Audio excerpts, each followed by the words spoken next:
Mesdames, Messieurs, bonsoir. À la une du 20h, Richard Djimeli, enlevé à Yaoundé il y a 10 jours, a été retrouvé tôt ce matin au quartier Mendon. Le jeune réalisateur se trouve dans un état d'inconscience et il souffre de nombreux traumatismes. Il se trouve actuellement en soins intensifs dans un centre hospitalier de Yaoundé. Les circonstances de son enlèvement et même de sa libération restent jusqu'ici inconnues. Hier, Mohamed refoulé à l'aéroport international de Douala. Le directeur général de la Sodé-Coton et président de la FECAFOOT affirme par ailleurs que son passeport lui a été retiré. Il a été joint au téléphone par Pierre Labédiou Omban qui nous donnera dans ce journal la quintessence de cet entretien. Et puis transport urbain et interurbain, la visite technique n'est pas la chose la mieux partagée par les automobilistes. Eh bien, directeurs des centres de visites et usagers se jettent mutuellement le tort pour expliquer ce manque d'engouement.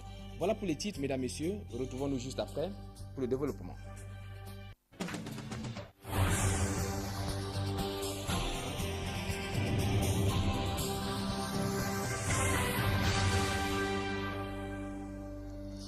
Une fois de plus, bonsoir. Eh bien, dans l'édition d'hier, nous nous posions la question où il était passé ce jeune réalisateur enlevé par les inconnus à Yaoundé. Eh bien, Richard Djimeli se trouve parmi les siens depuis cette matinée. Enlevé par des inconnus, il y a 10 jours, le jeune réalisateur a été retrouvé dans un état d'inconscience au quartier Mendon.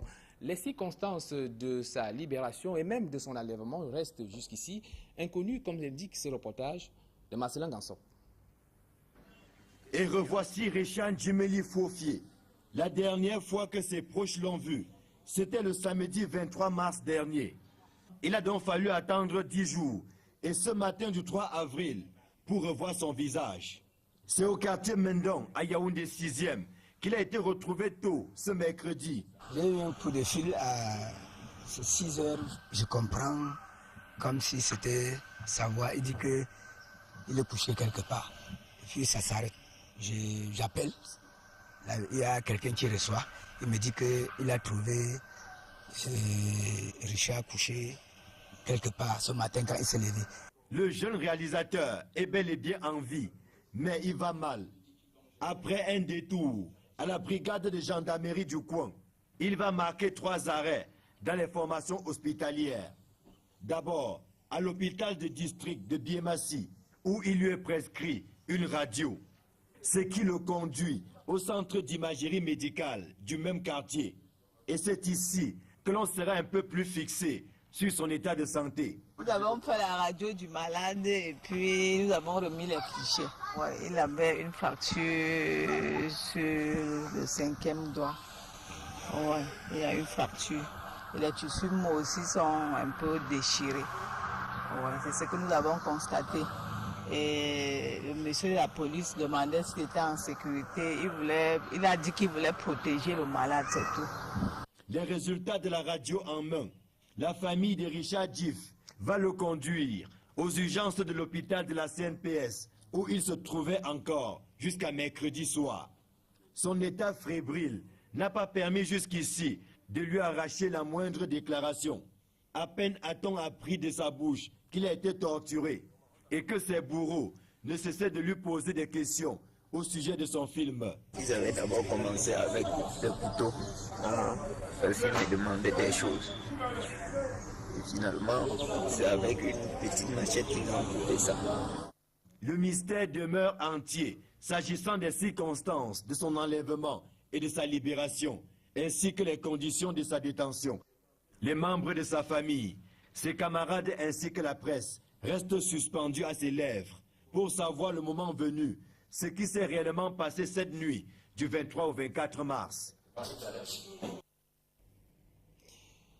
Voilà, nous parlons de nouvelles pas du tout gaies dans ce journal. 3 triplés qui décèdent quelques heures seulement après la naissance. Le drame est survenu à l'hôpital régional de Nkonsamba dans le département du Mungo, région du centre.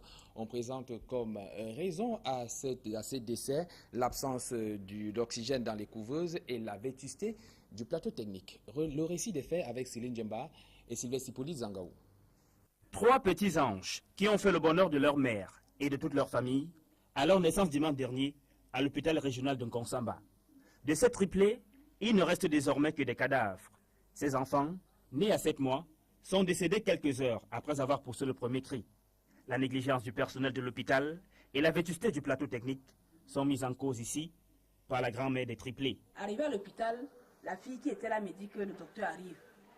Et elle me dit que le docteur a dit que c'est l'opération. Parce qu'elle a expliqué au docteur comment ça s'est passé. Elle a dit que non, c'est la césarienne parce que là, elle ne peut pas accoucher normalement. Elle n'aura pas la force de pousser ses enfants. Je suis allée avec elle. On a pris l'enfant, on a mené au bloc.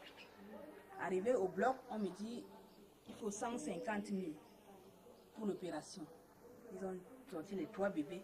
Ils sont amenés directement dans leur couveuse qui ne marche même pas. Ils ne m'ont pas dit bien avant que ça ne marchait pas.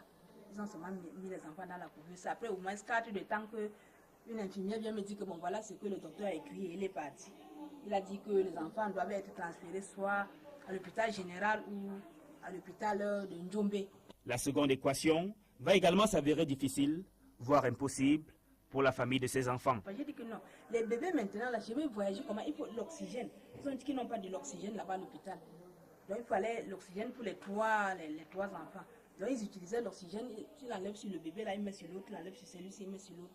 J'ai dit que bon, là maintenant, je n'ai pas de moyens de locomotion, je fais comment, est-ce qu'on ne me donne pas l'ambulance? Mais ils m'ont laissé de me dire que je dois me débrouiller à amener ce bébé-là. Est-ce que c'est possible? Un drame de plus dans les hôpitaux au Cameroun qui amène certains à interroger l'efficacité et même la présence des centres sociaux au sein des hôpitaux. En santé, le tabac tue 6 millions de personnes chaque année dans le monde et au Cameroun. L'on note que 90% de cas de cancer du poumon sont dus à la consommation du tabac. Ces chiffres ont été rendus publics à Yaoundé par des experts en santé. Yannick Bazoua. Ce message inscrit sur ce paquet de cigarettes semble d'aucune utilité pour ces consommateurs. Non, moi j'ai appris à fumer étant petit. Ça fait plus de 50 ans que je fume. Je fume par plaisir. Ça me donne la chaleur. Moi, je fume par plaisir, hein, par plaisir. Depuis des années, plus de 10 ans que je fume. Pour ces fumeurs, la cigarette représentait les mêmes risques comme tout autre produit. Le danger, il n'y a que danger dans la cigarette. Il y a le danger dans toute nourriture que quelqu'un peut manger. Même les alcools, même la femme, il y a danger. Et pourtant, de ces 4000 composants chimiques, dont 50 cancérogènes, la cigarette nuit gravement à la santé. Chaque année, le tabac tue 6 millions de personnes. Au Cameroun, 17,5% de la population sont fumeurs. 37% sont exposés à la fumée du tabac. 15% de jeunes de moins de 15 ans fument. 44% de jeunes en milieu scolaire ont déjà eu un premier contact avec la cigarette. 23,1% de ces jeunes cohabitent avec les fumeurs dans leur domicile et 45% hors de leur domicile. Par ailleurs, 90% des cancers de poumons sont liés au tabac. Des chiffres qui méritent une intervention des pouvoirs publics.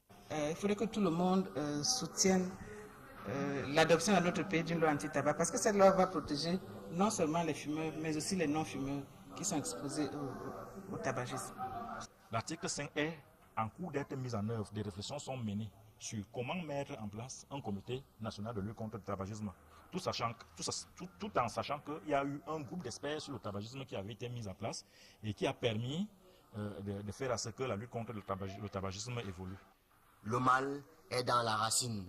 Situation grave, surtout quand en 2011, le Cameroun a importé la cigarette pour un montant de 17 milliards de francs CFA. Eh bien, comme l'annonçait en titre, Iya Mohamed affirme que son passeport lui a été retiré.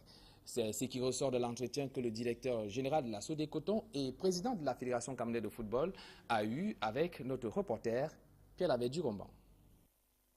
Iya Mohamed, que nous avons eu au téléphone, confirme exactement que son passeport lui a été retiré alors qu'il s'apprêtait à quitter le Cameroun afin de se rendre à une rencontre à Paris. L'homme que nous avons trouvé serein au bout de la ligne nous a parlé en ces termes. L'information est connue de tout le monde entier. Mon passeport m'a été retiré, je confirme, vous pouvez le dire. À la question de savoir où est-ce qu'il se trouve en ce moment, le directeur général de la Sodécoton et président de la Fédération camerounaise de football dit être dans la ville de Garoua. Iya Mohamed n'a donc pas pu embarquer dans un avion à destination de Paris parce que empêché par les forces de l'ordre à l'aéroport international de Douala. Le retrait de son passeport aurait probablement un lien avec la récente décision du Conseil de discipline budgétaire et financière du contrôle supérieur de l'État qui vient de lui imputer 20 fautes de gestion en tant que directeur général de la Sodecoton. S'achemine-t-on vers une descente aux enfers avec cette interdiction de sortie du territoire pour Iya Mohamed qui voit graduellement les événements se succéder autour de lui? Attendons de voir. Ouvrons à présent le dossier consacré au transport urbain pour dire premier arrêt dans la ville de Douala où l'on a effectué des contrôles inopinés en vue de mettre un terme au transport clandestin. Et le constat est là, la plupart des véhicules contrôlés ne sont pas en règle. C'est du moins ce qui ressort dans ce reportage de Samuel Choufa et Flavien Valondongo.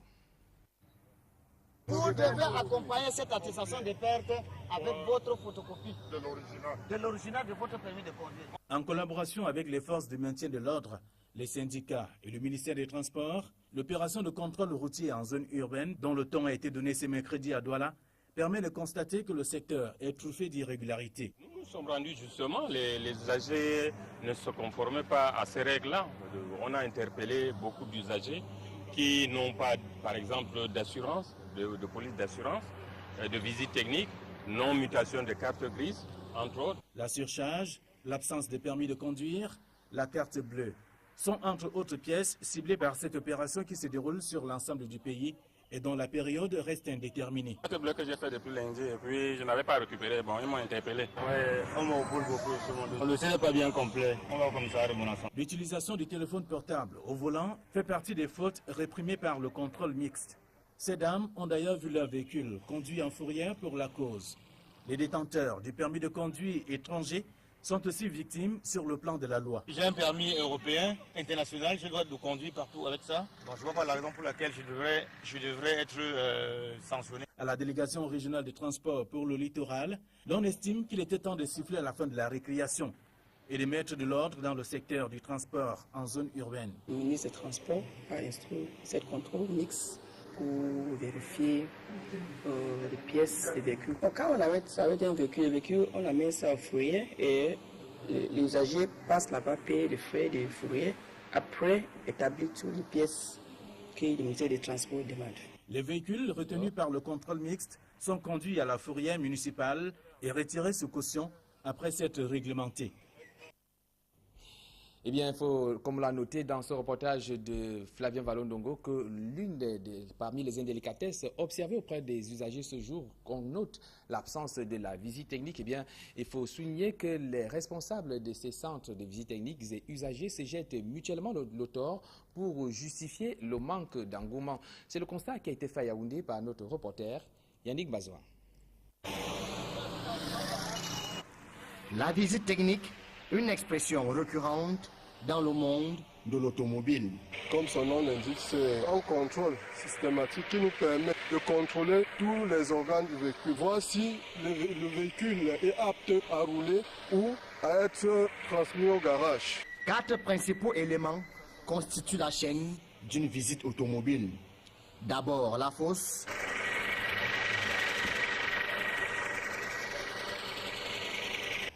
Ensuite, la direction. Puis intervient le freinage.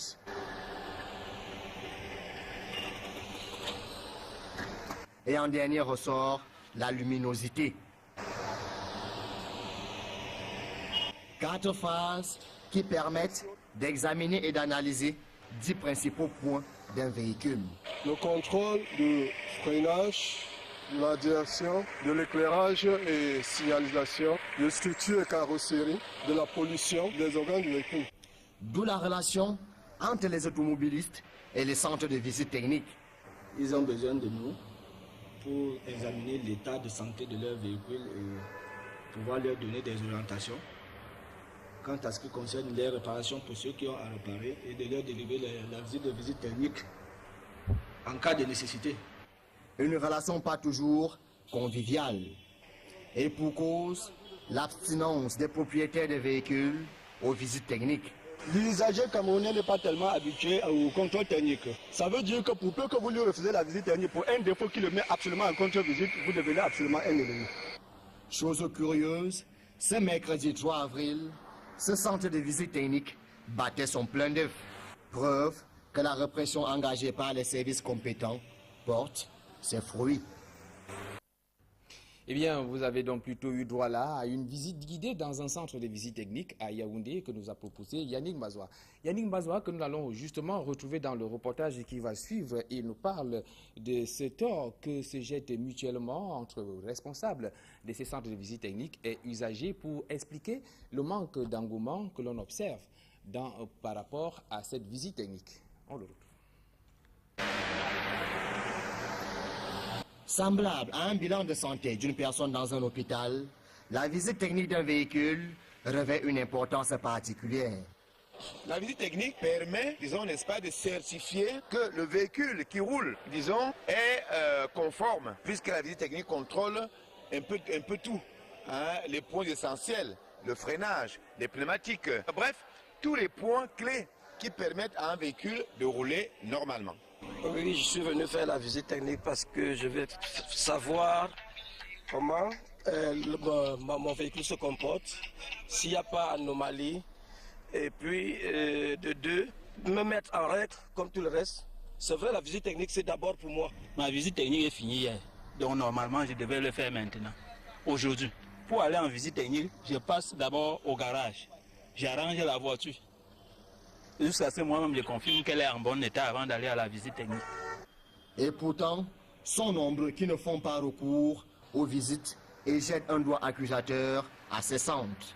Mais effectivement, il y a beaucoup de chauffeurs d'accidents qui n'ont pas de visite technique. Parce que les modalités sont devenues très difficiles. En van, on ne tolère pas les voitures qui ont même une petite faute. D'autres, par ailleurs, ont une vision opportuniste de la visite technique. L'usager automobile ne comprend pas jusqu'aujourd'hui que le contrôle technique automobile doit être un réflexe de sécurité. Il pense plutôt que le contrôle technique automobile serve à avoir un papier pour présenter à la police. Les pouvoirs publics sont plus qu'une fois interpellés à assainir ces milieux dans lesquels promoteurs de centres de visite technique et automobilistes se jettent les pierres. Dans la ville de Douala, on parle à présent de ces transporteurs de camions bennes qui font de la résistance à la décision préfectorale qui leur interdisait de stationner au lieu dit 4 étages. C'est au quartier Bonabéry. Ces camionneurs disent que que le nouveau site leur coûte cher. C'est ce qu'ils ont exprimé à nos reporters Samuel Choufa et Flavien Valondongo. Le site loué par le syndicat des transporteurs par camion Ben à Bonabéry, c'est à Douala, cherche désespérément occupants. Ils préfèrent rester là que les travaux qui vont rester une job qu'on ne doit pas dépenser. C'est assez raison que certains sont montés, mais le 80% préfèrent rester que dans les quartiers. Sommet de libérer le lieu dit 4 étages par un arrêté préfectoral suite aux multiples cas d'accidents et embouteillages causés par ces engins. Les camionneurs résistent toujours au vu et au su des autorités. Les gens sont en train de bouder pour les 1000 francs. Ils préfèrent aller causer les embouteillages dans le quartier, derrière 4 étages, alors qu'il y a un camp que le préfet est venu les installer ici. Certains ont même choisi de se débrouiller comme ils peuvent en occupant tous les espaces vides, surtout à leur guise. Les transporteurs qui boycottent le nouveau parc estiment que débourser 1000 francs CFA par jour pour la location de l'espace relève d'une épreuve difficile. Et personne les a demandé de payer 1000 francs. Alors que ici, ça c'est un terrain qu'on a loué. On a expliqué au sous-préfet qu'on devait louer comme ça pour que les camions viennent donner les 1000 francs pour qu'on paye le loyer par mois. Lors de la visite de cet espace situé à la sortie ouest de la capitale économique par les autorités du Vouri, plusieurs promesses avaient été faites par le délégué du gouvernement dans le but d'encourager l'initiative. Mais des mois plus tard, rien n'est respecté. Des sources affirment que cela pourrait entraîner un véritable boycott de tous les transporteurs par camion Ben si rien n'est fait pour régulariser le secteur. Eh bien, ce cas évoqué par Flavien Valondongo dans ce reportage n'est pas le seul cas d'incivisme que l'on observe dans la ville de Douala. Il faut noter que l'autorité de l'État traîne les pas à Douala. Plusieurs décisions de l'autorité administrative ont ainsi du mal à être respectées par les populations. L'évocation de certains cas dans ce reportage de Serge Alaoutou. Voici la plus cosmopolite des villes du triangle national. Douala, véritable condensé du Cameroun, ville où le désordre et l'incivisme ont fait leur nid. La preuve.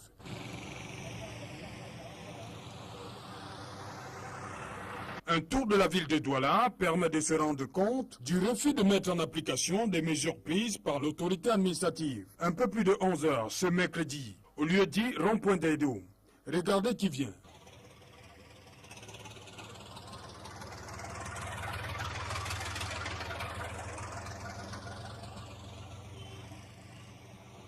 Ça se passe au nez à la barbe des flics. Ce gros porteur, comme beaucoup d'autres, piétine l'arrêt préfectoral interdisant leur circulation dans le périmètre urbain en journée.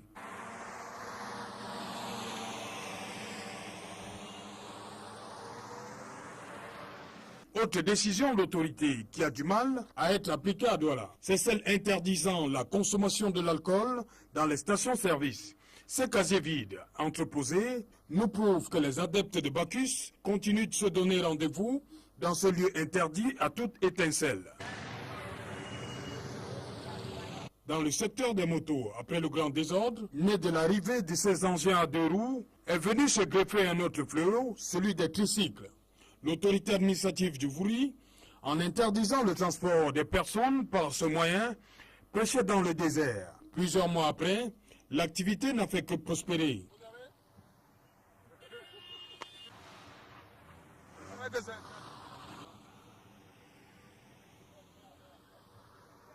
Face à cette batterie d'incivisme, on peut relever au rang de satisfaction l'interdiction aux mototaxis de circuler dans les quartiers Bonapiso, d'Edo et comme ici à Bali. Nous reparlons du pont sur le Vouri quelques jours seulement après le drame survenu sur ce pont. On se souvient encore de ce conducteur de taxi qui s'est jeté dans les eaux du Vouri. Eh bien, les spécialistes en conduite automobile pensent qu'il est désormais urgent qu'il y ait des panneaux de danger aussi bien à l'entrée qu'à la sortie de ce pont. Retrouvons une fois de plus Serge Alaoutou. À 59 ans et des victimes à n'en plus compter, le pont sur le Vouri mérite une meilleure signalisation. Pour Josien Kokloum, formateur en conduite automobile depuis 27 ans, un certain nombre d'indications devraient être installées à l'entrée du pont. Voici le panneau principal qu'on doit poser à l'entrée du pont, qui veut dire chaussée rétrécie des deux côtés. Parce que le pont, comme je venais de vous dire tout à l'heure, le pont c'est une chaussée rétrécie. Alors ici dans le pont, c'est-à-dire quand vous voyez ce panneau, ça veut dire qu'il est interdit de faire le dépassement parce que la chaussée est rétrécie. Avec une longueur de près de 800 mètres, le pont sur le Vouri donne la latitude à certains automobilistes de rouler à une vitesse supérieure à celle qui est recommandée et même de procéder à des dépassements. Dépassement interdit qui doit nécessairement implanter à l'entrée du pont. C'est très important. On peut placer par exemple 30 km/h ou 20 km/h sur le pont. C'est très important et tous les usagers sont tenus de respecter le chiffre qui est marqué à l'intérieur du panneau. Si c'est 20, ça veut dire que tous les usagers doivent rouler au trot à 20 km/h. Alors que certains s'accordent à dire que la solution pour la limitation de vitesse sur le pont devrait venir de la construction des ralentisseurs, pour l'espère, c'est la hauteur des dodanes qui fait souvent problème. Ces dodanes n'ont pas de normes réglementaires. C'est tellement haut que quand vous avez un véhicule plus bas, vous rentrez à Douala ou vous rentrez en Konsamba, vous êtes obligé de passer dans un garage. Ce n'est pas comme ça que le dodan devrait être. Et que chaque dodan, qui n'est même pas un dodan en fait, on les appelle les ralentisseurs, ça devait être signalé comme tel. Or, beaucoup d'automobilistes sont surpris par ces ralentisseurs-là et parfois ça crée même les accidents de circulation. En attendant de voir toutes ces mesures mises en application, à la délégation régionale des travaux publics pour le littoral où nous nous sommes rendus, c'est silence radio. Le principal responsable promet de parler seulement le jour où sera posée la première pierre pour la construction d'un deuxième pont sur le Vouri. Pendant ce temps, rendons-nous à présent à Melon, dans le département du Mungo, région du centre, avec les conducteurs de mototaxi qui disent non à l'indiscipline dans leur secteur d'activité. Pour eux, plus de surcharge, encore moins de dépassements abusifs. Ils ont pris cet engagement lors de la rencontre avec les responsables des syndicats et de l'autorité administrative de cette localité. Cyrine Djemba et Sylvestre Hippolyte Zangaou. Des familles éplorées à Melon à cause de la mort de l'un des leurs sur une moto. La scène est récurrente, notamment à cause de l'indiscipline des conducteurs de mototaxi sur la route. Les gars sont des irresponsables, ils conduisent, ils ne se tiennent, ils ne prennent pas le code en main. Ça, c'est la seule difficulté que je vois parmi les taxis motos. Mais sinon, la seule difficulté qu'il y en a, c'est le problème de route. Les routes ne sont pas bitumées. Cela doit désormais cesser. Les bensikineurs, comme on les appelle au sein de la population, veulent se conformer désormais à la réglementation en vigueur. Plus de surcharge, de dépassements abusifs et autres violations du code de la route. Pour cela, les brebis galeuses doivent être mises hors circuit. De l'identification des conducteurs de mototaxi à travers des choisubres. Je vous appelle encore à beaucoup de responsabilités. Les benskinners, quand on disait qu'on donne un t-shirt ou bien le casque, quoi que ce soit aux benskinners, je voyais ça à la télé, principalement au sud, au centre et à l'ouest. Mais comme il n'est jamais trop tard, c'est notre heure aussi qui a sonné. Pas toujours fermes sur leurs décisions, quand il s'agit de suivre la réglementation dans leur secteur d'activité, les conducteurs de mototaxi à Melon comptent sur l'appui de la population. Je leur ai demandé de respecter leur profession, parce que ce que j'ai fait, ce n'est qu'un début. Je vais faire un effort de mettre ma puce dans la passe pour les organiser à ce qu'ils fassent moins d'accidents. Si ces mesures sont respectées, les accidents de la circulation ne relèveront plus que du passé à Melon. Voilà, c'est au bas de ce reportage de Cybersipolis Zangaou que nous mettons un terme à cette édition du 20h. Mais notez, juste après cette édition d'information, retrouvez spécial Sénat, une présentation de Joseph Fénelon Maobsen qui a comme invité la tête de liste de l'UNDP dans le littoral. Merci d'avoir été en notre compagnie. Je vous donne rendez-vous demain à la même heure.